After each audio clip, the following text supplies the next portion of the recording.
And welcome again, everyone. It's Emil. It's Emil Guillermo. Emil Amok to you. Welcome to my Takeout, my Emil Amok's Takeout, my takes on all things considerable right here on the small screen. Or maybe you're not even seeing it on the screen. It's just a voice wafting through the air. Anyway, here after No Kings weekend, Father's Day weekend. What a weekend. It's got a little bit of everything. Enough if you were a pessimist to say, we're not advancing very far at all. But just enough to say, maybe we're making a breakthrough. Maybe we can keep this up, this No Kings sense of democracy. Because the signs are there that if we don't,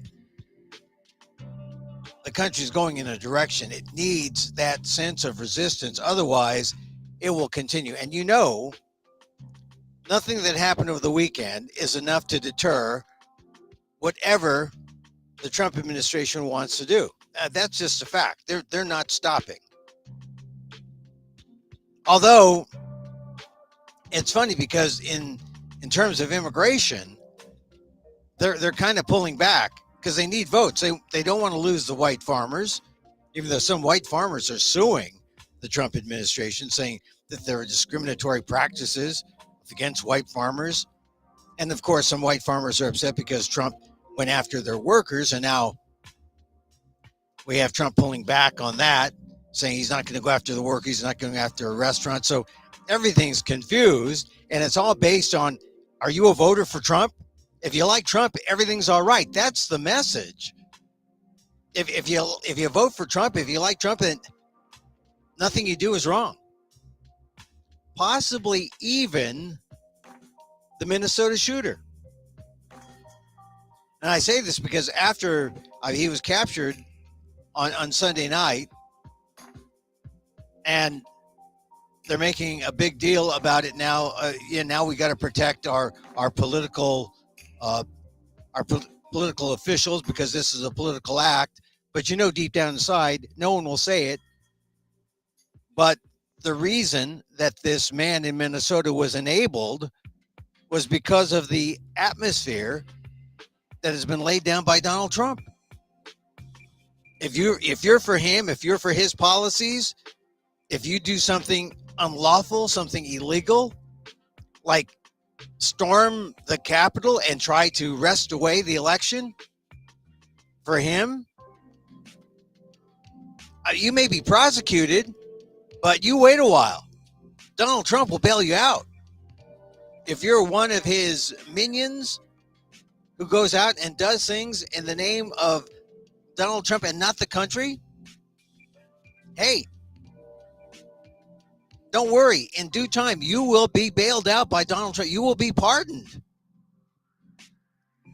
And I thought about this when at that military march, behind Donald Trump was Walt Nauta, the Asian American Guamanian. Looks like he has some Filipino roots in him. He's there sitting behind Donald Trump. To his left, directly behind Melania. He's the body man. He's more loyal to Trump than he is to the nation. And he was also the co-conspirator in the Florida documents case. And what happened to Walt Nauta? Because Trump won the election, that case has gone away. And there's Walt Nauta sitting right behind his guy at that military parade. Kind of sickening. Don't you think? I just think, what would have happened if we had that trial? What would have happened if we had all the trials? Rule of law prevailed, and Donald Trump was brought to justice. So it wasn't just the 34 accounts in the so-called hush money case, the Stormy Daniels case, but all the other cases that were put on hold. That were actually, they're not even put on hold. They just went away. When you have a Department of Justice led by Pam Bondi, anything Trump wants goes away. That's the kind of nation we have now. And you're trying to tell me that the situation we saw in Minnesota with the Speaker of the House, of the state legislature, the Speaker of the House and her husband, and another colleague, state legislator, and his spouse. 2 were shot dead. 2 are recovering. But you mean to tell me that the situation we find ourselves in was not caused by the environment that Donald Trump inspires, the political environment that Donald Trump inspires? It's not talk it out. It's not use diplomacy. It's not use logic. It's not open debate. It's political violence. And we've got to see condemnation from both sides, all sides, because this is what we have. And of course, this was very early on Saturday that this happened in Minnesota, but it did not stop people who were willing and able and were loud and proud to go out in the No Kings March. I think they estimated about 2 million throughout the country.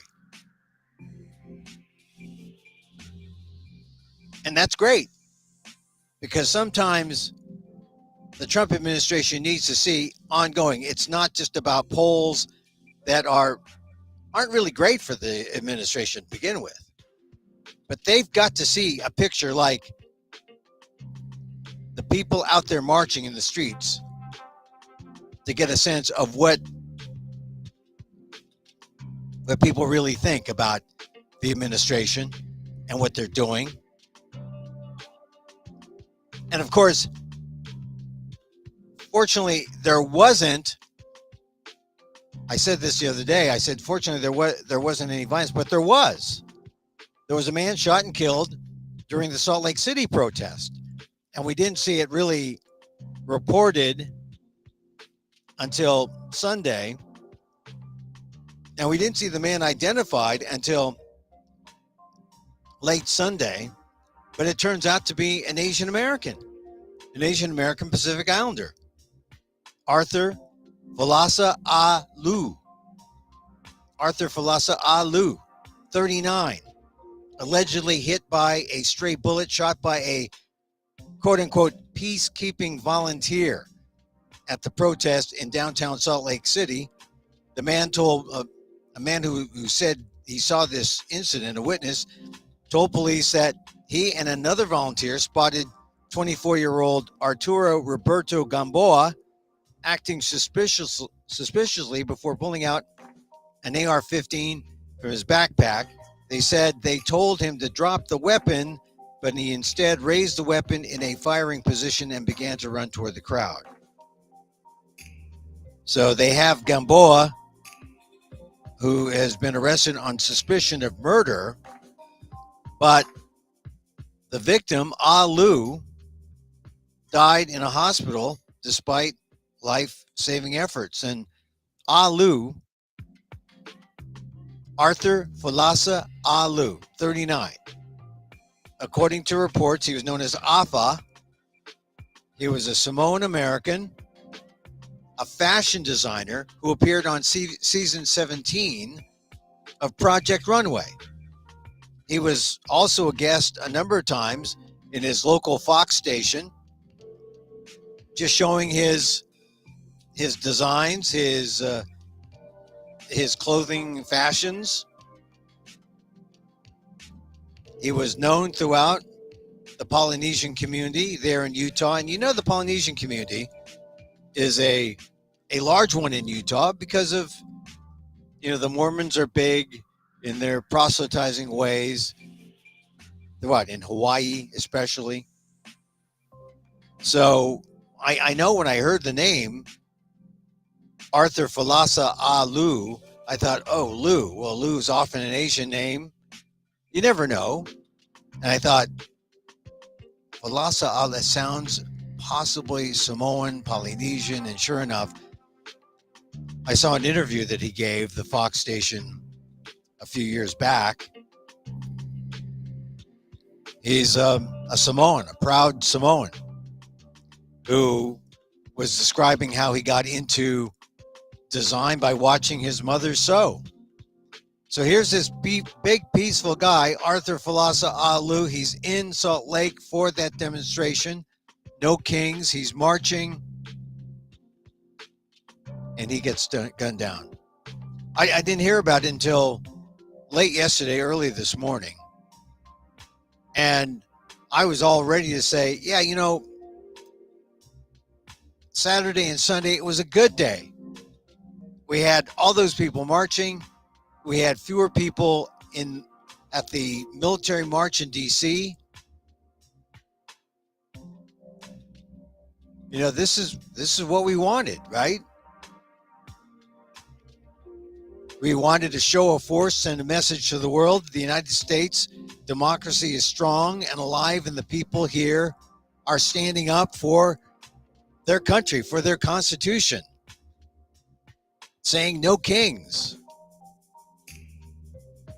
And it was, aside from the Saturday morning instance in Minnesota, it was nonviolent. But now we know today that it was not. The man shot and killed in Salt Lake, Arthur Falasa Alu, a Samoan American, 39. And it seems ridiculous, but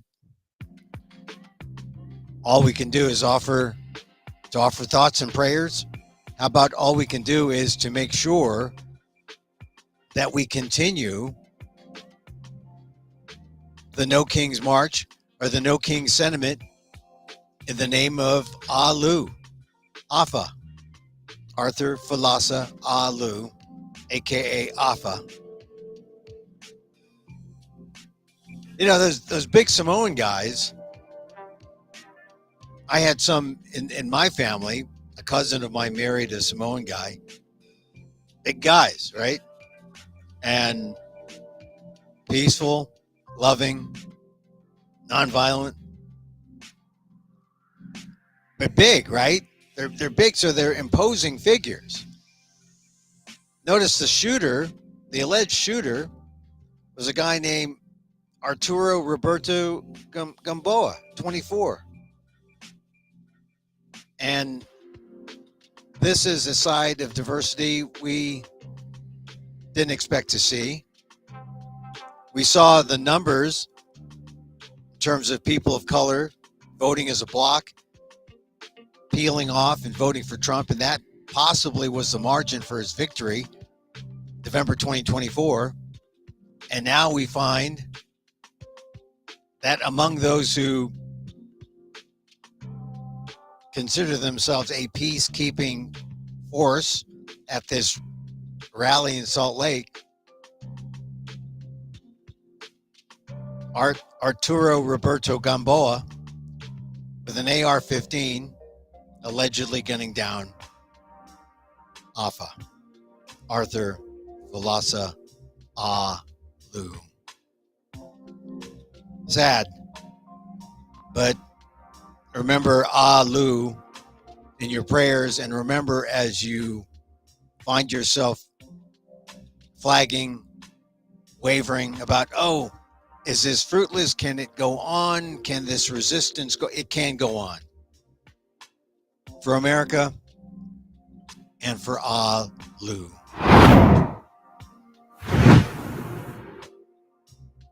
So that was important.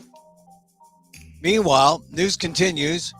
No time to stop and reflect about anything about what happened over the weekend. They got the alleged killer now in custody in Minnesota. And now there's talk, oh, does he get the death penalty? The bigger question is, how are our political officials on either side, how are they protected from this kind of political violence, which it's big. The threat is large. And who's calling for it? Oh, we protect our officials all the time. Oh, yeah, really? Because what happened to the people who tried to assassinate Gretchen Whitmer? I believe they were pardoned. The Jan 6 folks, I believe they were pardoned. What's the message? There's a kind of lawlessness that we agree to in this country, unfortunately. And it stems from, do you agree with and vote for Donald Trump? If you do, and you look at him as the model, his form of lawlessness, let's see, federalize the National Guard without consultation with the California governor, send in Marine troops against the Posse Comitatus law. I mean, everything Donald Trump does pushes up against the law and crosses the line. And if it were not for district courts, there would not be any guardrails. They are the guardrails. Unfortunately, there are guardrails on the district courts. A conservative Supreme Court is a guardrail on the Supreme Court. So there's really nothing left except vote. Look at what we've come to in America, and vote. Donald Trump keeps going on. I guess he spent most of his night. Oh, actually, he didn't have to go to Europe. He only had to go to Canada, the 51st state. He didn't use that term yet, I don't think. I haven't heard any news reports. But he did something that was very Donald Trump-like. He refused to sign a joint statement of the G7. He's at the G7 meeting in Canada. A joint statement saying that they were going to back Israel. Now he's balking at that? Or maybe he wants his own. I guess this is the master deal maker. I'll give you my signature on this if you give me something else. And it looks like there's something else he wants, is he wants the G7 to be back to G8, maybe even G9, get Russia in there. He said Obama is the one who got Russia off, but that's because Russia just annexed Crimea. That was a dress rehearsal for Ukraine. But that's why the G7 dropped Russia and went from G8 to G7. And it wasn't just Obama. It's people believe in freedom, sovereignty, democracy.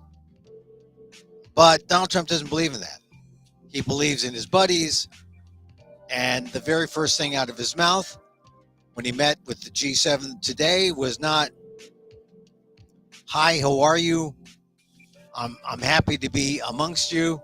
It was, "Why isn't Russia here?" Right? "Hey, we should be G8. We should have had a G8. We should have had Russia here." No. There's a reason why Russia isn't there, and that's because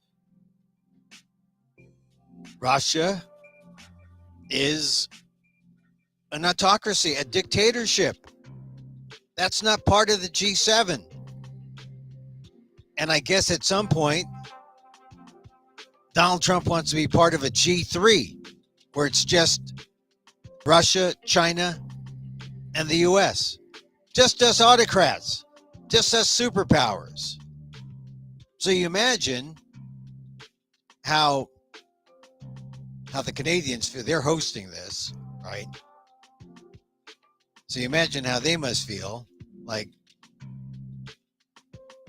they already know that the relationship with Trump is bad, but I don't know if the Europeans really thought that. Oh, no, they had to have thought that. With all the tariff talks, they had to know that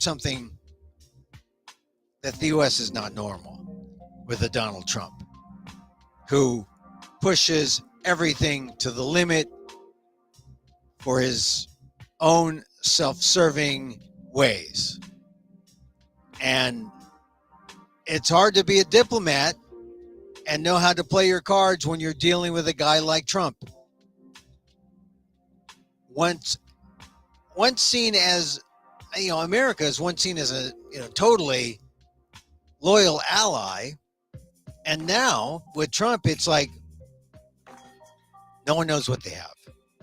So if you think that you as an American have some issues about your country and your presidency, just follow the G7 news and think about how the leaders of the free world, how they are viewing Donald Trump and how they are scratching their heads and saying, what are we going to do now? I mean, I think it's a real thing.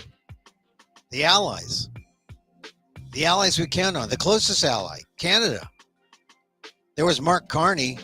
I saw in a press photo op standing next to Trump as Trump went off saying, hey, where's Russia? And you got to hand it to Carney for standing up, hosting the event. We'll see what happens. I don't know. But it looks like Trump may not be saying anything about Israel and Iran, but his claim or his suggestion that Russia should be part of the G7 and make it G8 again makes it clear where he stands on Russia and Ukraine. Don't you think? I think, yeah. All right, so yesterday, the real topper, Father's Day. I hope you had a good Father's Day. My post-mortem take on this is, fathers, people think these days, Mother's Day, honor your mother, she's the queen, anything she wants. Father's Day, anything you want, Dad, this is your day. I think that's great, but it's limited. It's kind of, the real idea is for fathers not to be doted on, but for fathers to think about whether or not they have been good fathers. Have I been a good father? And if they're doting on you, then yes, you've been a good father. If they're not doting on you, you say, maybe I should have let them do more drugs. Or I don't know, no, like Benadryl, when they're babies. No, this is the thing. I don't expect it to be a day where people dote on me, and so I kept the doting low. I met one of my grown children for lunch. That was great. The rest just called and said they're all over the place, so they called and paid their respects. People who I'm not their father, but they're just friends and they respect what Father's Day means. They called me and said, yeah, father to father, daughter to father, that respect, right? For the father figure. People who grew up without fathers. It was nice to hear from a handful of people, regardless of whether or not they were your kids. Still, you think, was I a good father? Did I do a good job? Which is why the job of being a father never ends.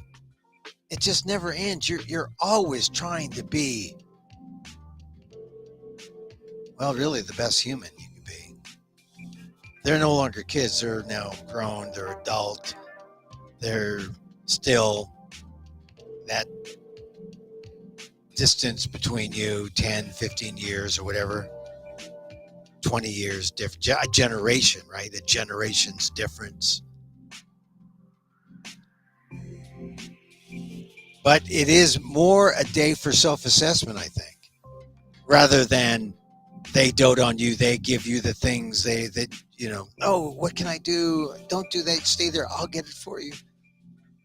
It's more a day of your own assessment. Was I good enough? Was I a good father? And then if you were, then you go ahead and treat yourself. But I had a good Father's Day. Went out, Drove around, wanted to hit an open mic, but found out later that it was canceled. There no more open mic. This one location. So my next showcase gigs, I was in Sacramento on Wednesday and Thursday. Didn't make it to the next round on Saturday, so was not there at Laughs, but go to Laughs Unlimited in Old Sac. Great place. Tell them Emil sent you, and they'll say, Emil?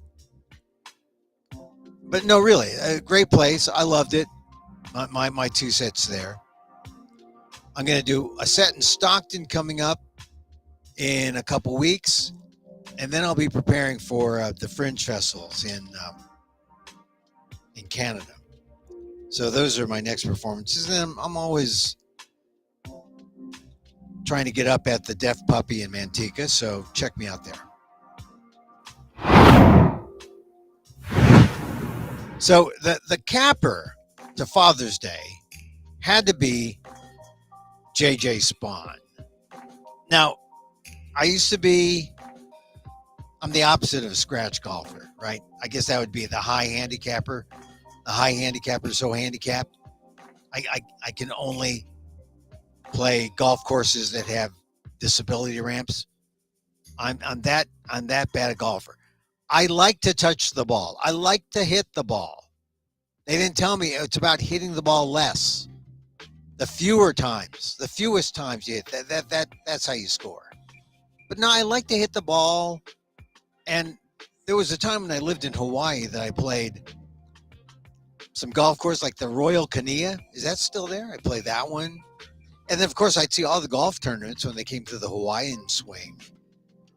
Fun to go out there to the golf courses. I never really played the really good ones, but I played the munis and the bad ones. I was a people's golfer, right? And the U.S. Open's made for guys like me. But every now and then it's made for guys who are pros who you don't know about, you don't hear about. That's J.J.Spaun. And I remember looking at the guy thinking, oh, African-American golf. Nope. He's dark, but dark complected for another reason. He's half Mexican, or a quarter Mexican and a quarter Filipino. And he's half white European. He is America. Mother, father, they Spaun grew up in LA, so they're from California. Spaun, looking at him, I wonder how many people are wondering, who is this J.J.Spaun? They're wondering who J.J.Spaun was. But I'm wondering if they were wondering, oh, is he black? Is he Hispanic? Is he? Well, it turns out he's Hispanic, he's Asian, he's white. He's about as American as it gets. He's diversity. He's the walking bit of golf diversity in display, in motion. And that 65-foot putt on the 18th hole, oh my God. That was art. That was art. I remember coming home and just watching some of the recordings of that 18th hole. Man, did he get it? Did he get it? All of it. All 65 inches. 65 feet, 65 inches. 65 inches, that would still be pretty good. But that's only like 5.5 feet. This was 65 feet. Oh my God. So I'm looking at Spaun, after he hits it, and he's hugging his caddy and he's crying, and they're yelling, USA, USA, USA. And yes, he is USA. So if you haven't pledged allegiance to J.J.Spaun and thanked him for capping off No King's Father's Day weekend, man, he did it. He did it. He made us all victorious. And then his wife was interviewed, and she said, so many times he's the underdog. And not today. Today, Quote, he belongs. And that's really what it's about, right? Do you belong? Are you belong? Do you belong here in America? Yes. That's why it's so upsetting when you see Trump saying you don't belong and he sends ICE in to get you. No, we belong. J.J.Spaun, excellence, right? And Trump couldn't even play golf as well as J.J.Spaun to qualify. This is Trump's game too. And J.J.Spaun just dunked it in his face because he's good. He earned it. He's meritorious. He's the U.S. Open champion. That's what he is. That's what was great. That was the capper. That was the capper. Of course, for me, Father's Day weekend always has to do with, my Father's Day. My father died on June 14th. He died on Flag Day. June 14th. Died on Donald Trump's birthday. And that's why it's all so melancholy to begin with. And I had a good day on the 13th. The Giants won behind Logan Webb, their great pitcher. They beat the Dodgers on Friday night. And I thought, great. Now they're tied with the Dodgers. Let's beat them and go up one game on Saturday, the day for my father, because we went to a baseball game on the day he died. It would be great to see him win, and they lost. The Giants lost. Close game. They should have won, but they lost. And then Sunday, I thought, they're going to win here. They lost. Baseball said, but then they traded for this guy Rafael Devers from Boston,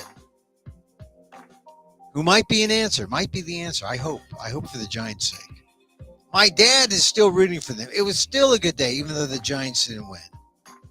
But part of my kind of OCD about the day is on June 14th, I see a baseball game, whether in person live or on television, and hopefully the Giants win. That didn't happen this time. But they got Devers. I know my father would be happy about that.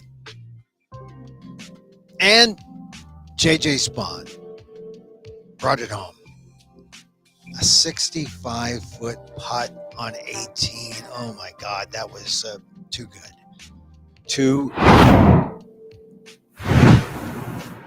All right, so that's how I'm going to wrap it up here. Thank you for joining me. I just thought I'd talk about